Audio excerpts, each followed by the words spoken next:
Jam 1 malam. Saya telepon, tidak ada HP. Selama perjalanan itu saya tinggal di jalan. Semua mobil saya kasih singgah, tidak ada yang singgah. Yang mau ke Makassar saya kasih singgah, tidak ada singgah. Saya mau ke Palopo, tidak ada singgah. Kenapa? Dia kira Kak mungkin pocong. Kenapa? Saya pakai putih-putih, songkok putih, baju putih, sarung putih di tengah hutan. Nah kira Kak pocong. Saya mau bilang, mau Kak di tengah-tengah jalan begini. Nanti ku bilang, nah kira betul Kak pocong, nah tabrak Kak. La haul, nah kenapa lah Ustaz sih? Akhirnya apa? Nanti jam 6.15 pagi baru dia kembali ambil saya. Subuh, azan. Saya bilang, ini kalau pintar ini sopir, kalau azan subuh pasti dia baru kasih bangun Kak. Betul azan subuh dia balik. Ustaz, subuh nih. Wih, dari Ustaz. Langsung dah balik mobilnya nak kasih kencang. Sampai akhirnya jam 6.15. Basah Bu saya karena gerimis.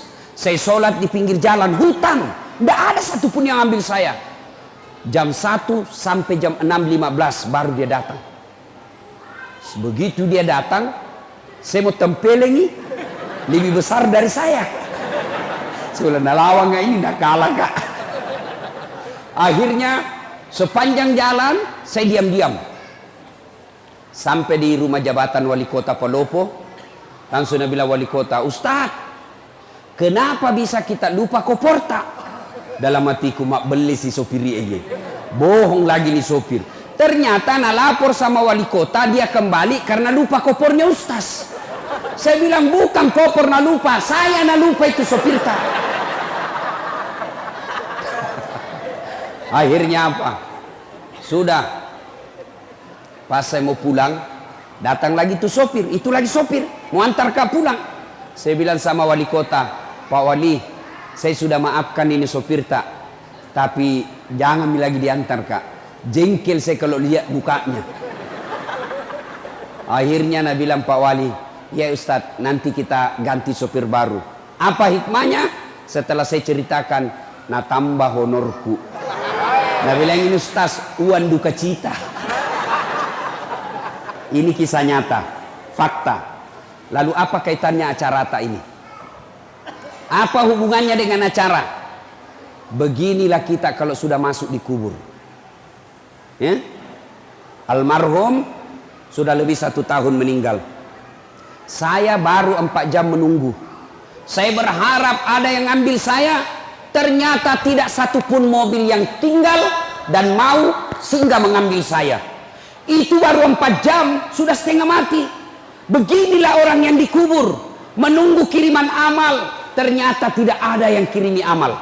Saya baru 4 jam di pinggir jalan, hujan, masih merasa menderita. Bagaimana kita kalau sudah masuk di kubur? Ayo, saya berharap ada mobil yang singgah mengambil saya. Saya berharap ada mobil yang mampir mengambil saya. Ternyata tidak ada.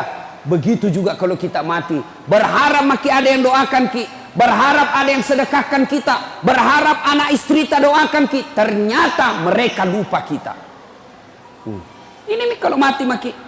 Beginilah kita. Ibu bapak pernah lihat orang meninggal? Ibu-ibu pernah lihat orang meninggal? Pernah? Bukan pernah, sering. Ya kon katomate telung mantarai.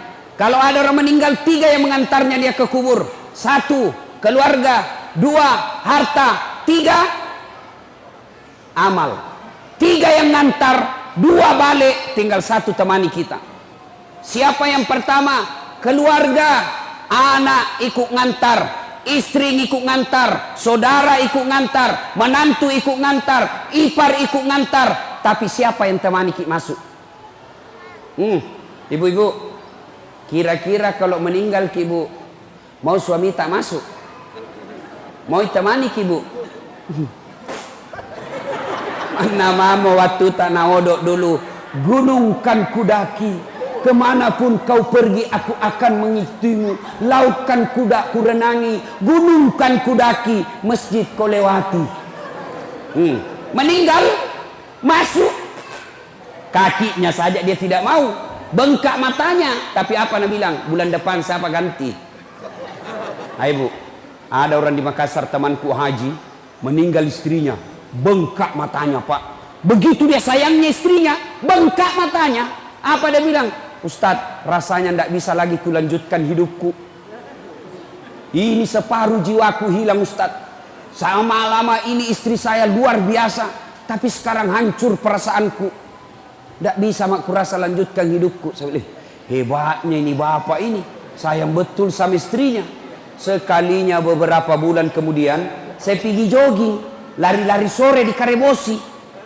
Ada perempuan temani, putih, masih muda, tidak pakai jilbab, tidak ikat rambut, begini-begini.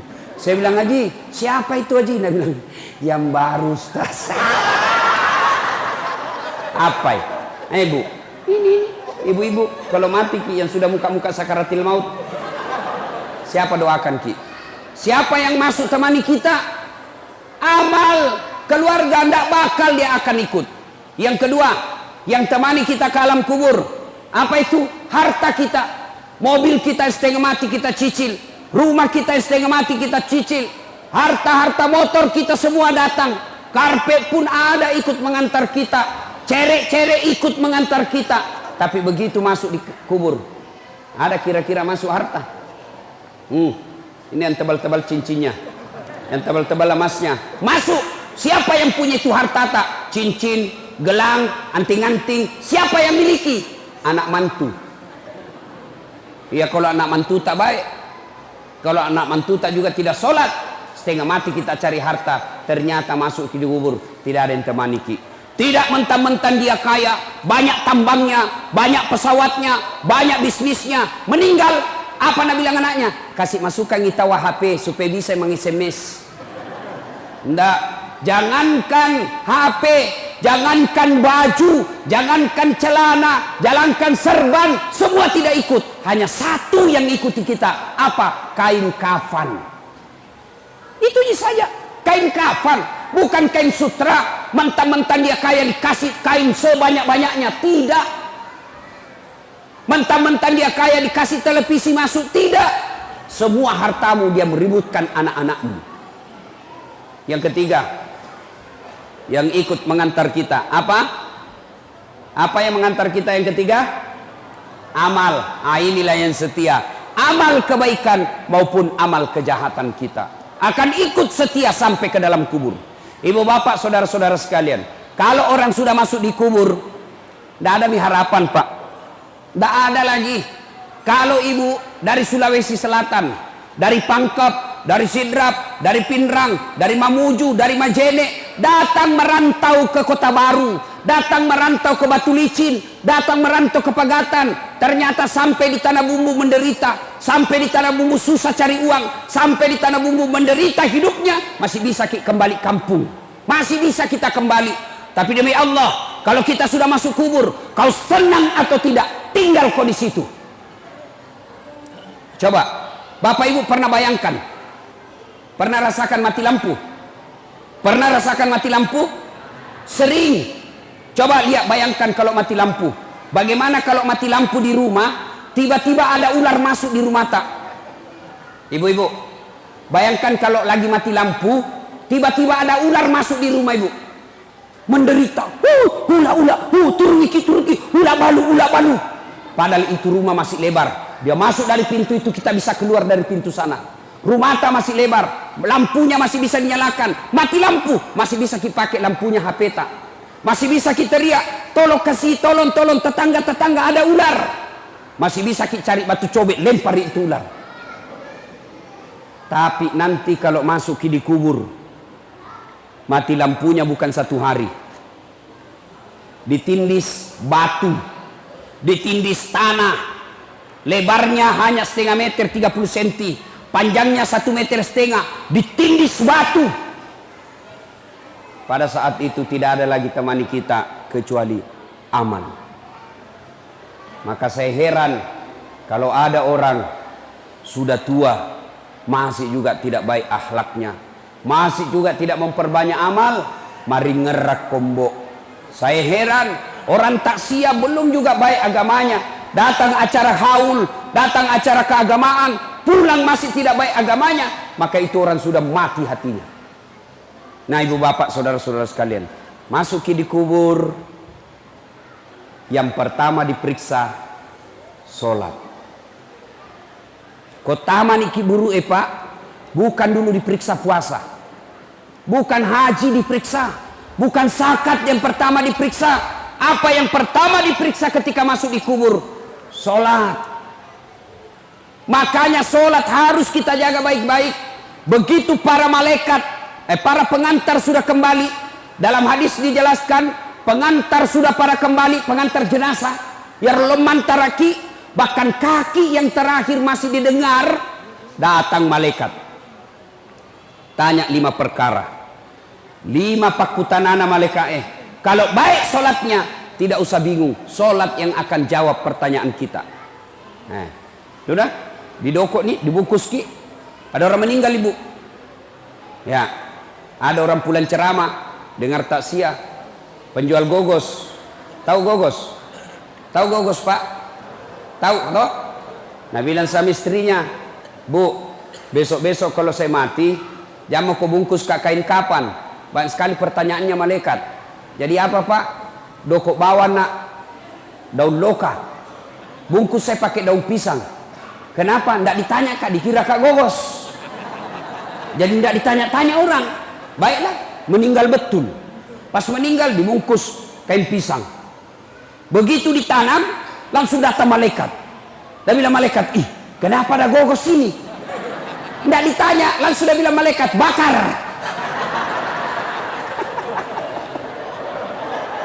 Dek, dari tanah langsung menitunuh.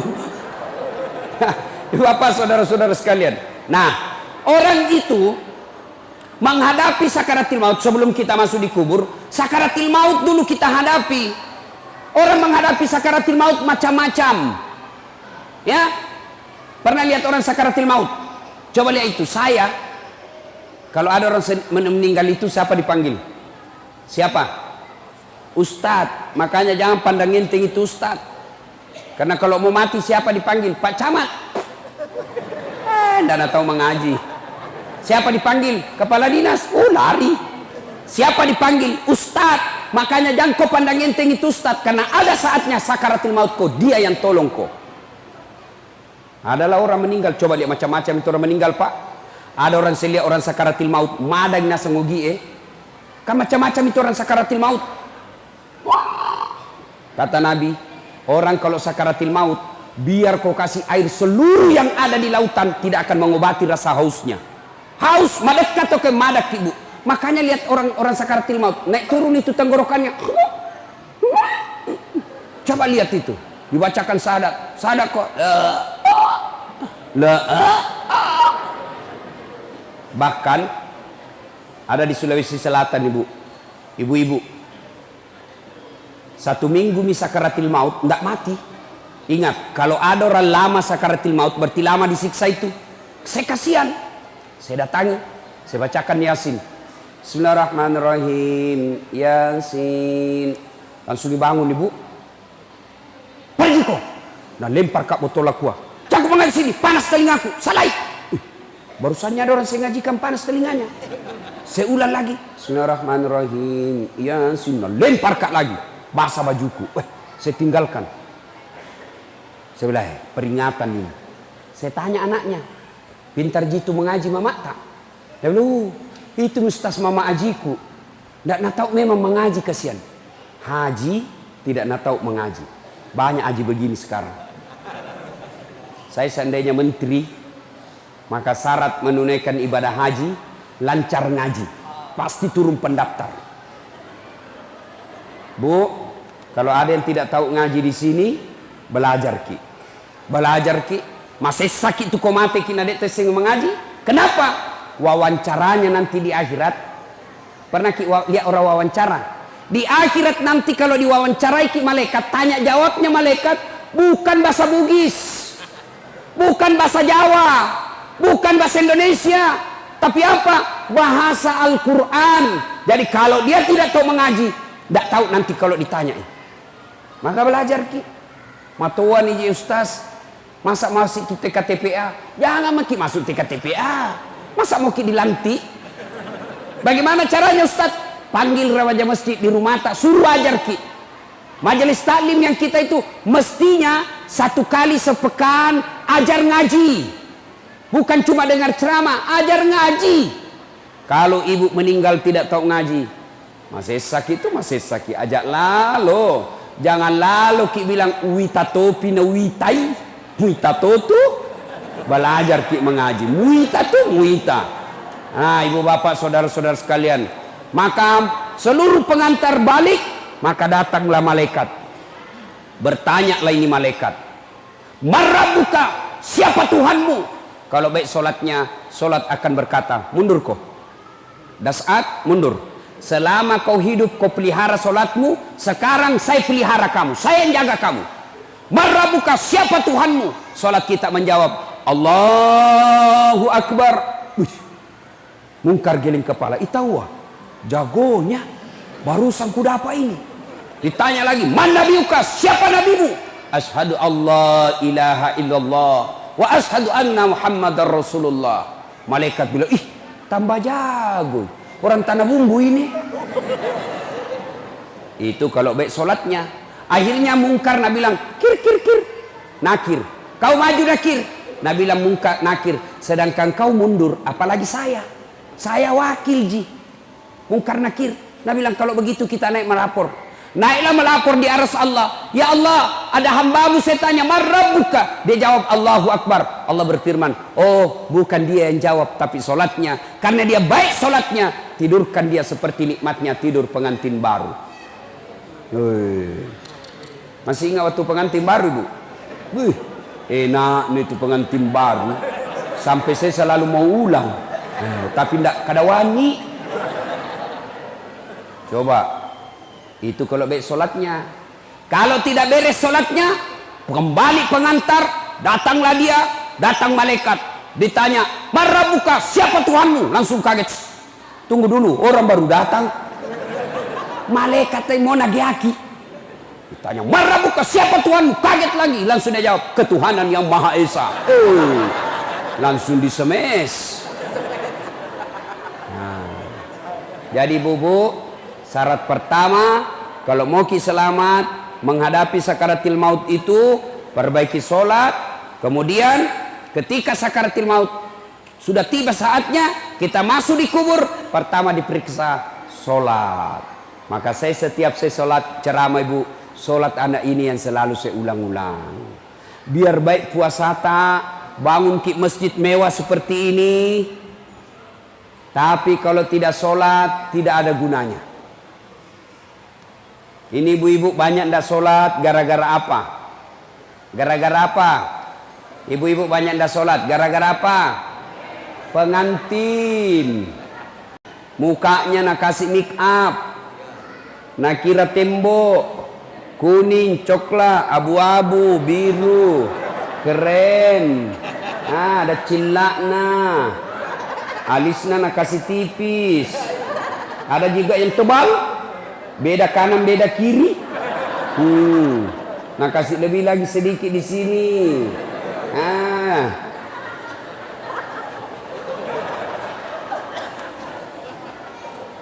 Apalagi banyak ibu-ibu tidak sholat. Gara-gara apa? Jilbab. Jangan kita kuliah dia ibu di listnya teman-teman. Ayo, gara-gara apa? Jilbab. Jilbab sakaratil maut. Tak 3 lapis. Nak kiring-kiring. Biru, coklat, nak kasih mirip-mirip lagi sedikit. Tiba waktu sholat, nak bilang suaminya, piko sembayang. Nak bilang, tidak sadar kok pak, sadar mah ini kusul kopi sholat. Piko sholat, nak bilang, tidak kuliah ini jilbabku 1 jam dipakai. Gara-gara jilbab tidak sholat. Ibu-ibu, jangan anggap enteng itu sholat. Ajak tercule-cule sampajangnya pak. Demi Allah, akan menderita orang yang tidak sholat. Bahkan Imam Syafi'i dalam kitabnya dia jelaskan, kalau ada orang tidak sholat, dia mati, jangan kau sholati. Kau seleng inasangalena, tapi dia nama sampajang. Imam Syafi'i bilang, jangan kau sholati kalau dia mati. Bahayanya itu orang tidak sholat. Nah kita kadang-kala pergi haji, tiap tahun pergi umroh, Ramadan puasanya lengkap, dia bersedekah, tapi tidak sholat. Tidak ada gunanya semua itu. Apa susahnya itu sholat, ibu? Apa susahnya? Tidak ada susahnya. Maka celaka mereka yang baik dia bilang agamanya tapi tidak sholat, kafir. Ya, maka ibu bapak saudara-saudara sekalian perbaiki sholat.